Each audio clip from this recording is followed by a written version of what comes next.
Olá pessoal, Educador Matheus na área. Hoje eu estou aqui com vocês para a gente falar a respeito sobre o grande intercâmbio faunístico das Américas que aconteceu há mais ou menos 3 milhões de anos atrás, ainda lá no Plioceno, onde aconteceu o quê? Espécies do norte migraram aqui para o sul, espécies do sul migraram para o norte, assim vice-versa, durante um bom tempo. E isso causou um grande impacto em toda a nossa fauna e flora também, que nós temos tanto hoje em dia quanto a que tínhamos há milhões de anos atrás. E isso foi um evento aí que se deu graças a mudanças geológicas abruptas, como o soerguimento do Istmo do Panamá, o qual permitiu aí essa ponte literal entre as espécies, o qual ainda existe. Então, o Istmo do Panamá ele foi extremamente importante para esse intercâmbio de fauna. Espécies que estavam antes isoladas aqui no hemisfério sul conseguiram subir até parte ali da América Central, o sul da América do Norte, mas os principais favorecidos com este intercâmbio foram as espécies da América do Norte, de todo o hemisfério norte, que conseguiram descer e chegar até o extremo sul da América do Sul, os quais conseguiram ali se adaptar muito bem. Inclusive, nesse rolo todo aí estavam os felinos, estavam os ursos, os grandes carnívoranos, né, e feliformes, que chegaram até aqui, se adaptaram muito bem e acabaram impondo uma pressão muito grande sobre os nossos outros animais, sobre a nossa fauna que nós tínhamos aqui, por exemplo. Então hoje nós vamos entender certinho como que isso aconteceu e de uma vez por todas a gente conseguir ver como que o nosso zoológico ele seria muito maior caso essas espécies que foram extintas ainda conseguissem ter sobrevivido. Já vou adiantando, pessoal, tem bicho muito estranho, bicho muito esquisito que vocês nunca sonhariam que existiram aqui no Brasil, mas que eles também passaram por aqui e eram de extrema abundância. Então, elefantes, bichos assim, só para dar um spoiler para vocês. Mas fica até o final do vídeo. Se você está assistindo até aqui, já deixa o seu like, compartilha com o amigo para ele ver também sobre isso. E aqui no YouTube, vocês podem ter percebido, eu acabo não postando muito. Então segue lá no Instagram também, @educadormateus, e vocês vão ver muito mais coisa também, alguns shorts, vídeos curtos para vocês. Então agora, vamos lá e de fato começar o nosso primeiro tópico.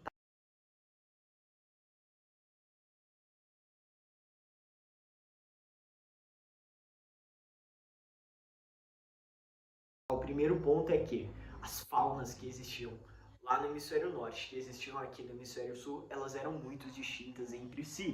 Como, por exemplo, no hemisfério norte, os carnívoros predominantes ali eram feliformes, urcídeos, canídeos também, mas aqui no hemisfério sul a coisa foi um pouco diferente, porque desde o evento KPG, né, Cretaceous Paleogene, aconteceu a queda do asteroide, o hemisfério sul ele já era muito isolado. Então aqui nós tínhamos América do Sul, Antártica, Austrália, por exemplo, todas ali conectadas ainda, mas algumas foram ali se desconectando ao longo do tempo, certo? Mas as suas faunas, a sua biota, ela era muito parecida entre si. E os principais carnívoros que existiam aqui eram os Sphaerocodonta, metatérios, muito próximos ali dos marsupiais, como cangurus, koalas, gambás, por exemplo. E eles tinham uma dieta extremamente adaptada ali, eles conseguiam predar muitos tipos de animais, mas com a competição abrupta aí, com outros grupos de carnívoros, filiformes, urticídeos, canídeos, foram entrando nesse jogo, isso acabou tornando uma competição um pouco desleal. Desde o século XX, quando George começou a propor as primeiras ideias aí de intercâmbio faunístico, já era pressuposto de que foi um intercâmbio assimétrico, com muito mais espécies do norte migrando aqui para o sul e se estabelecendo, né, conseguindo ficar aqui, do que o contrário. Então, ao invés das espécies aqui do sul conseguirem se adaptar ao norte, não foi isso que aconteceu. As espécies do norte conseguiram, chegaram aqui e se adaptaram. Tanto que até hoje, quando a gente vai falar aqui sobre um animal capa do Brasil, a onça pintada, a onça parda, por exemplo, dois carnívoros filiformes, felinos. Então aí um pantera e um realmente um felino, a puma, por exemplo. Dois animais que não são nativos aqui da América do Sul, mas que vieram para cá graças a este evento de intercâmbio lá no Plioceno e se adaptaram muito bem, conseguiram aí ter uma ampla distribuição, tanto que o puma hoje em dia ele é o felino mais bem distribuído aí, geograficamente falando no nosso planeta, onde ele pega desde o extremo sul aqui da América do Sul, então lá da Argentina, e ele consegue chegar até o norte da América dos Estados Unidos, por exemplo, e de grande parte ali da América do Norte. Então esse animal ele é extremamente bem adaptado, e isso mostra que, desde o momento que ele chegou aqui, ele conseguiu sobrepujar muitos dos nossos carnívoros que já existiam aqui. Os ursos, embora eles tivessem uma dieta aí onívora, por exemplo, com a carne não sendo majoritariamente parte da tua dieta, né? Perdão, eles realmente fizeram uma grande pressão sobre esses outros animais. E aqui de herbívoros, por exemplo, a nossa fauna ela era realmente única, tanto que tínhamos um grupo que ele existiu somente aqui no hemisfério sul, que foram os notongulados, liptoternos, por exemplo, grupo que temos Macrauchenia, Xenorhinotherium, Toxodons, animais estes que são exclusivos, viveram única e exclusivamente aqui no hemisfério sul e não tiveram parentes e não deixaram nenhum parente aí vivo para contar a história e foram completamente extintos, mas esses sobreviveram ao intercâmbio faunístico, eles conseguiram ainda aí se manter por milhões de anos, sendo alguns extintos até bem recentemente, menos de há 3.500 anos, né, como os novos estudos de Fábio Henrique Cortes Faria Lima diz, né.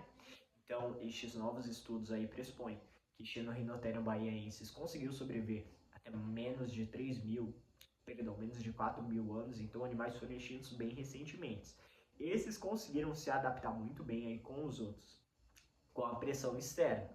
Outros grupos que desceram aqui para o sul também e que conseguiram se adaptar foram os proboscídeos. Nesse caso, mastodontes, como é o caso de Notiomastodon platensis, um táxon que ele é muito bem distribuído aqui no Brasil, temos diversos fósseis, eles também foram extintos recentemente, há menos de 9.000 anos atrás, tiveram muitas interações com os povos originários, e foi neste mesmo contexto de trazer esses animais que muitos grupos aqui do sul também, alguns, muitos não, alguns conseguiram até se adaptar ao norte, como é o caso do que vemos até hoje em dia, tatus.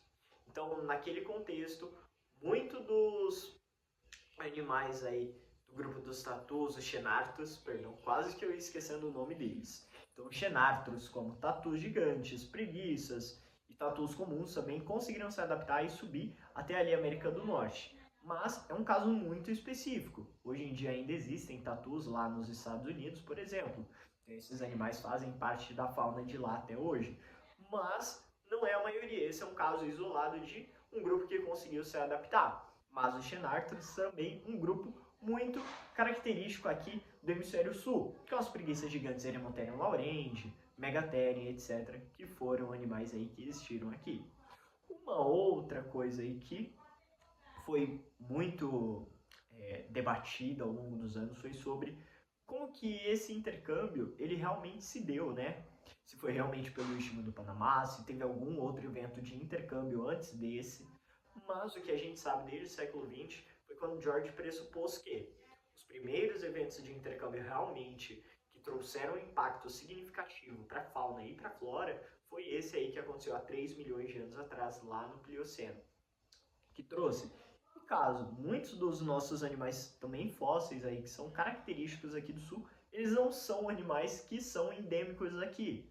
O Smilodon populator, um gênero um táxon muito conhecido aqui na América do Sul, muito bem distribuído, com primeiros relatos dele sendo da Bahia, aqui do Nordeste brasileiro, mas também muito bem distribuído ao longo de vários outros países da América do Sul, Argentina, Chile, Uruguai, por exemplo. Esses aí tendo registros desse animal, mas ele não é endêmico daqui. E foi um dos que conseguiram se adaptar. E é neste exato contexto em que a gente vê aí a perca significativa da biodiversidade dos metatérios aqui do Brasil. Então a gente teve no Brasil, não só do Brasil, né, da América do Sul como um todo, tivemos uma grande perda. Isso não se dá por uma inferioridade biológica, uma inferioridade evolutiva, mas apenas sobre uma pressão abrupta que surgiu de uma hora para outra, e os animais, eles levam tempo para se adaptarem. Infelizmente, esses não conseguiram se adaptar às pressões que surgiram ali naquele. Então, o que ajudou esses táxons do norte conseguirem chegar aqui foi o que a gente chama de plasticidade ecológica. No caso, esses animais eles estavam adaptados a uma gama maior de nichos diferentes, né? De ambientes também muito diferentes, conseguiram sobrepor muitos dos táxons. Mas esse intercâmbio, né, o Gabi, que é o grande intercâmbio das Américas, ele não é o único responsável aí pela grande extinção que aconteceu ao final do Pleistoceno com o Holoceno, que foi onde desapareceram realmente aí os nossos mamíferos, a nossa megafauna teve uma perda significativa. Mas ele não foi o único. Este evento ele serve aí, por exemplo, como um intervalo, né, uma preparação para esse tipo de extinção, porque ele mudou completamente muito dos ecossistemas que tinham. E além também, no final lá do Pleistoceno, os ecossistemas abertos eles foram se fragmentando cada vez mais, as espécies estavam tendo um nível de competição maior. Teve o fator humano, sim, nós também estivemos aí. O fator humano ele teve presente, mudanças climáticas abruptas, então isso tudo junto, todo esse rolo aí acabou justificando a grande extinção do Pleistoceno. Mas o Gabi também teve a sua parcela de culpa aí, né? Continuando aqui, né? Ele já teve a sua parcela de culpa. Nós não podemos falar de culpa porque foi um evento natural. A vida, ela é realmente a evolução em si. Todos os eventos que acontecem, eles não são calculados, eles não são precisos. Então, não tem como a gente adicionar culpa ou retirar de algo aí, de um elemento em que simplesmente aconteceu. Tivemos essas extinções, mas foi isso que preparou para o que a gente tem hoje em dia. Muitas espécies conseguiram sobreviver, né? Muitos gêneros aí conseguiram se diversificar, inclusive a própria capivara, que a gente acha tão fofinha aí, né? Tem praticamente em todos os lugares, até em esgoto, elas são provenientes do norte, então elas vieram andando. Esses animais aí, né, os roedores caviomorfos, como os capivaras, vieram lá do norte também. Isso mostra pra gente que realmente tudo que a gente sabe sobre a nossa fauna, de certa forma, está errado. Não é nossa. É uma fauna que ela veio invasora, ela emigrou de um outro local, chegou até aqui, se estabeleceu muito bem e hoje em dia nós fazemos aí esse processo de proteção, né, por elas, porque são muito importantes. E hoje em dia elas exercem um papel ecológico que um dia elas tomaram. E se não fosse elas, hoje em dia, estaria tudo mais diferente. Então, querendo ou não, são esses invasores que se tornaram os novos animais nativos sul-americanos, que não são.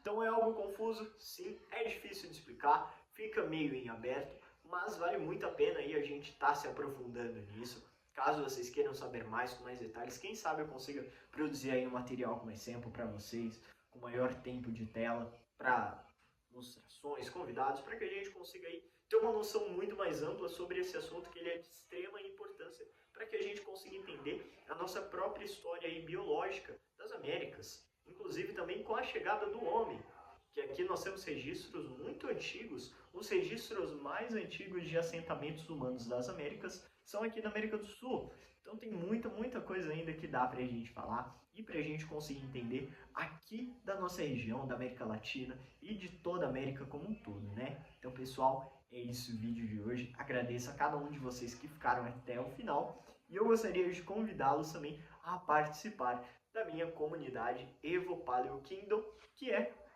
uma comunidade aberta aí para qualquer membro, entusiasta, um profissional da área da paleontologia, zoologia, ecologia, que queira ter um espaço seguro e garantido para o seu desenvolvimento, para discussões, debates. Também temos aí Animal Battle Face Off.